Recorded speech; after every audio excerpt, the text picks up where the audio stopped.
नमस्कार। SBT news में आपका स्वागत है। पेश है 8 अप्रैल सोमवार सुबह 11:15 बजे राजस्थान की बड़ी खबरें। राजस्थान में आयकर विभाग में रिटर्न भरते समय दी जाने वाली जानकारी से इतर लोकसभा व विधानसभा चुनाव में उम्मीदवारों पर अब आयकर विभाग की नजर है। हाल ही में विधानसभा चुनाव जीते 10 से ज्यादा विधायकों को अब तक प्रदेश भर में नोटिस मिल चुके हैं।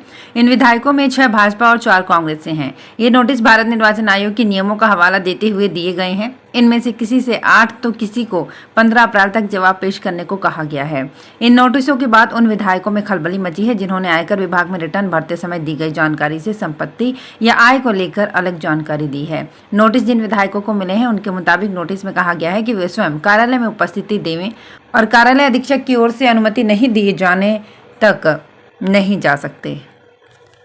भरतपुर में यूपी के सीएम योगी आदित्यनाथ ने कांग्रेस पर हमला बोलते हुए कहा कि एक तरफ किसानों की मसीहा चौधरी चरण सिंह को भारत रत्न से सम्मानित करने वाली भारतीय जनता पार्टी और पीएम नरेंद्र मोदी हैं, तो दूसरी ओर कांग्रेस सरकार है जिसने देश में आतंकवादियों को बिरयानी खिलाई है। योगी ने कहा कि अगर पीएम मोदी नहीं होते तो राम मंदिर कभी नहीं बन सकता था। कांग्रेस के लोग बनने ही नहीं देते। कांग्रेस समस्या पैदा करती रहती है क्योंकि कांग्रेस अपने आप में एक समस्या है। राजस्थान लोक सेवा आयोग की ओर से एक और परीक्षा में फर्जीवाड़ा सामने आया है। वरिष्ठ शारीरिक शिक्षा अध्यापक प्रतियोगी परीक्षा 2022 में 4 डमी कैंडिडेट बिठाने के आरोप में आयोग ने एफआईआर दर्ज करवाई है। इनमें से एक आरोपी को पुलिस ने गिरफ्तार किया है। बाकी 3 कैंडिडेट की तलाश की जा रही है। चारों ने प्रवेश पत्र की फोटो बदलकर अपनी जगह डमी कैंडिडेट को बिठाया था। डॉक्यूमेंट्स वेरिफिकेशन में शक होने पर आरोपी अभ्यर्थियों को सुनवाई के लिए बुलाया, लेकिन वे नहीं पहुंचे। डमी कैंडिडेट्स और फर्जी डिग्री को लेकर आरपीएससी अलग अलग परीक्षाओं में बीते 7 महीने में 15 एफआईआर करा चुकी है। एएसपी संजय चंपावत ने बताया कि फलौदी जोधपुर के कैलाश को गिरफ्तार किया गया है। उससे अवकाशकालीन मजिस्ट्रेट के समक्ष पेश कर रिमांड पर लिया जाएगा। देश के 14 राज्यों में रविवार को कहीं कहीं हल्की बारिश हुई। राजस्थान सहित देर शाम करीब आधे घंटे तक बारिश हुई। मौसम विभाग के मुताबिक केरल, कर्नाटक, महाराष्ट्र, मध्य प्रदेश, तेलंगाना, ओडिशा, बिहार, छत्तीसगढ़, झारखंड, पश्चिम बंगाल, असम, सिक्किम, मेघालय और अरुणाचल प्रदेश में कहीं कहीं छिटपुट बारिश दर्ज की गई है। इसके अलावा 8 राज्यों गुजरात, गोवा, कर्नाटक, केरल, तेलंगाना, आंध्र प्रदेश, तमिलनाडु और पुडुचेरी में लू का असर रहा। मौसम विभाग ने बताया कि राजस्थान में 10 अप्रैल तक ओले बारिश का दौर रहेगा। प्रधानमंत्री नरेंद्र मोदी रविवार को बिहार के नवादा में रैली करने के बाद दोपहर 2:30 बजे पश्चिम बंगाल के जलपाईगुड़ी पहुंचे। यहां उन्होंने एक जनसभा को संबोधित किया। 30 मिनट की स्पीच में पीएम ने टीएमसी, कांग्रेस और भ्रष्टाचारी पर निशाना साधा। मोदी ने खड़गे की कश्मीर को लेकर दिए गए बयान का भी जवाब दिया। मोदी ने कहा 6 अप्रैल कांग्रेस अध्यक्ष ने कहा, मोदी दूसरे राज्यों में कश्मीर की बात क्यों करते हैं? उनके लिए कश्मीर कुछ नहीं है, लेकिन 140 करोड़ भारतीयों के लिए कश्मीर मां भारती के मस्तक समान है। इसके साथ ही पीएम ने टीएमसी को कानून और संविधान को कुचलने वाली पार्टी बताया। उन्होंने कहा, यहाँ जब केंद्र की जांच एजेंसियां आती है तो टीएमसी उन पर हमले करती है और लोगों से करवाती है। संदेश खाली में क्या हुआ, पूरा देश जान चुका है। राजस्थान के श्री सांवलिया जी में 13 दिन में ही वापस भंडारा खोला गया, जिसके पहले दिन की काउंटिंग में 4 करोड़ रुपयों की गिनती की गई। बाकी नकदी की गिनती अभी बाकी है। वहीं सोने चांदी का तौल भी बाकी है। श्री सांवलिया जी में होली से पहले ही 1.5 महीने का भंडारा खोला गया था। उस समय रिकॉर्ड तोड़ 18 करोड़ 15 लाख 86,941 रुपए मिले थे। साथ ही पहली बार जब 1 क्विंटल चांदी भी मिली थी। परंपरा के अनुसार हर महीने की चतुर्दशी के दिन भंडारा खोला जाता है। सिर्फ 13 दिनों में वापस भंडारा खोला गया है। रेलवे ने बढ़ते यात्री भार को देखते हुए दानापुर, बीकानेर और गुवाहाटी श्रीगंगानगर रूट पर स्पेशल ट्रेनों का संचालन किया है। ये ट्रेन सीकर के रास्ते होकर गुजरेगी, जिनका सीकर स्टेशन पर भी ठहराव होगा। गाड़ी संख्या 03281 दानापुर बीकानेर स्पेशल ट्रेन 17 अप्रैल 2024 व 24 अप्रैल 2024 को दानापुर से बुधवार रात 9:45 पर रवाना होकर गुरुवार को जयपुर स्टेशन पर शाम 4:50 पर पहुंचेगी और शाम 5 बजे रवाना होकर शुक्रवार को रात 2 बजे बीकानेर पहुंचेगी। इसी तरह गाड़ी संख्या 03282 बीकानेर दानापुर स्पेशल ट्रेन 20 अप्रैल 2024 और 27 अप्रैल 2024 को बीकानेर से शनिवार को दोपहर 3:15 बजे रवाना होकर जयपुर स्टेशन पर रात 11:05 पर पहुंचेगी और रात 11:15 बजे वहां से रवाना होकर अगले दिन सुबह 9:15 बजे दानापुर पहुंचेगी। गाड़ी संख्या 05616 गुवाहाटी श्रीगंगानगर स्पेशल ट्रेन 15 अप्रैल सोमवार को गुवाहाटी से शाम 6 बजे रवाना होकर बुधवार को जयपुर स्टेशन पर दोपहर 3:15 बजे पहुंचेगी और 3:25 पर वहां से रवाना होकर गुरुवार को सुबह 6:45 पर श्रीगंगानगर पहुंचेगी।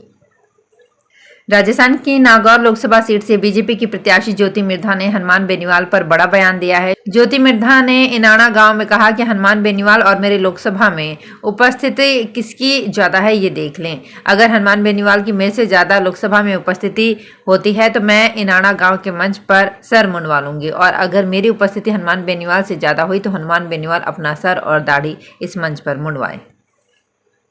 चुनाव कोई सा भी हो, लेकिन जीत उसी को मिलती है जिसे युवाओं का साथ मिलता है। इसलिए लोकसभा चुनाव में भी जीत के लिए भाजपा और कांग्रेस सहित अन्य पार्टियां नए और युवा मतदाताओं को रिझाने में लगी है। इस बार जोधपुर लोकसभा सीट पर 18 से 19 वर्ष के 60,396 मतदाता हैं। वहीं 20 से 29 वर्ष के 5,09,139 मतदाता हैं। कुल 21,38,241 मतदाताओं में से 5,69,535 युवा मतदाता हैं। इसलिए चुनाव लड़ने वाले सभी दल युवाओं को रिझाने में लगे हैं। राजसमंद में राजस्थान सरकार की 100 दिवसीय कार्य योजना के तहत कस्बे के अशोक लीलैंड चालक प्रशिक्षण संस्थान में महिलाओं के लिए आयोजित 30 दिवसीय हल्का मोटर वाहन चालन प्रशिक्षण शिविर का समापन समारोह हुआ। समारोह परिवहन विभाग के अतिरिक्त आयुक्त प्रभा गौतम के मुख्य आतिथ्य एवं जिला परिवहन अधिकारी डॉक्टर कल्पना शर्मा की अध्यक्षता में आयोजित किया गया। संस्थान के निदेशक ने कार्यक्रम के दौरान महिला चालकों के 30 दिवसीय प्रशिक्षण में महिलाओं को प्रदान किए गए प्रशिक्षण की जानकारी देते हुए वाहनों का रखरखाव, इंजन सुरक्षा, टायर बदलना, gear box, brake, clutch, dashboard पर आने वाले सिग्नल, सड़क सुरक्षा के लिए चिन्ह पहचान, गति सीमा, मुसीबत में बरती जाने वाली सावधानियां की। दौसा में आरक्षण पर किरोड़ी लाल मीणा ने एक बड़ा बयान देकर सबको चौंका दिया। दौसा के लालसोट में आयोजित चुनावी सभा में एसटी समुदाय को आश्वस्त करते हुए राजस्थान सरकार में मंत्री किरोड़ी लाल मीणा ने कहा कि मैं पपलाज माता की कसम खाकर कहता हूं कि पीएम मोदी आरक्षण के साथ कोई भी खिलवाड़ नहीं करेंगे। साथ ही किरोड़ी लाल मीणा ने कहा कि कमल का फूल जरूर खिलेगा। उन्होंने कहा कि पीएम मोदी ने विश्व पटल पर भारत का दबदबा कायम किया है। दौसा जिले के लालसोट में रविवार को यूपी सीएम योगी आदित्यनाथ ने भाजपा प्रत्याशी कन्हैया लाल मीणा के समर्थन में जनसभा की। डॉक्टर किरोड़ी लाल मीणा ने कहा कि किसी के बहकावे में मत आना। ERCP का पानी पूर्वी राजस्थान को खुशहाल बनाएगा। राजस्थान के कोटा संभाग में भारतीय खाद्य निगम मंडल के अधीन 5 राजस्व जिलों में सहकारी केंद्रों पर गेहूं की खरीद जारी है, लेकिन खुले बाजार में किसानों को अच्छे दाम मिलने के कारण पर्याप्त गेहूं सरकारी केंद्रों तक नहीं पहुंच पा रहा है। भारतीय खाद्य निगम मंडल कार्यालय कोटा के अधीन राजस्व जिला कोटा, बारां, बूंदी, झालावाड़ एवं सवाई माधोपुर में इस वर्ष रबी विपणन वर्ष 2024-25 में समर्थन मूल्य के तहत गेहूं की खरीद के लिए निगम को 35 केंद्र तथा राज्य एवं अन्य केंद्रीय एजेंसियों को 124 केंद्र आवंटित किए गए हैं, जिनमें समर्थन मूल्य गेहूं खरीद कार्य किया जाना है। लेकिन अब तक 1928 किसानों को ही उनकी उपज बेचने के लिए इन केंद्रों पर वे ही पहुंचे हैं, जबकि पूर्व में अच्छे भाव मिलने की उम्मीद में 27,934 किसानों ने खरीद केंद्र के लिए पंजीकरण करवा लिया था। राजस्थान में अंग्रेजी माध्यम के प्रति बढ़ते क्रेज की वजह से बोर्ड परीक्षाओं में भी अब अंग्रेजी माध्यम विद्यार्थियों की संख्या बढ़ने लगी है। पहले जहां 8वीं, 10वीं और 12वीं की बोर्ड परीक्षाओं में निजी विद्यालयों के अंग्रेजी माध्यम के छात्र छात्राएं ही शामिल होते थे, अब महात्मा गांधी स्कूलों के लगातार क्रमोन्नत होने की वजह से विद्यार्थियों की संख्या में लगातार बढ़ोतरी हो रही है, जबकि प्रदेश में अब तक एक भी अंग्रेजी माध्यम शिक्षक की भर्ती नहीं हो सकी है। प्रदेश में अभी 3,500 से अधिक अंग्रेजी माध्यम विद्यालय संचालित हैं। ऐसे में बोर्ड के शिक्षक पैनल में जो शिक्षक हैं उन्हीं से कॉपी जांच कराना मजबूरी हो गया है। किशनगढ़ में उत्पादन अधिक होने और निर्यात कम होने के कारण इस बार जीरे के भावों में काफी गिरावट देखी जा रही है, जबकि समय पर मावट नहीं होने और डिमांड अधिक होने के कारण चने के भावों में बीते साल से तेजी है।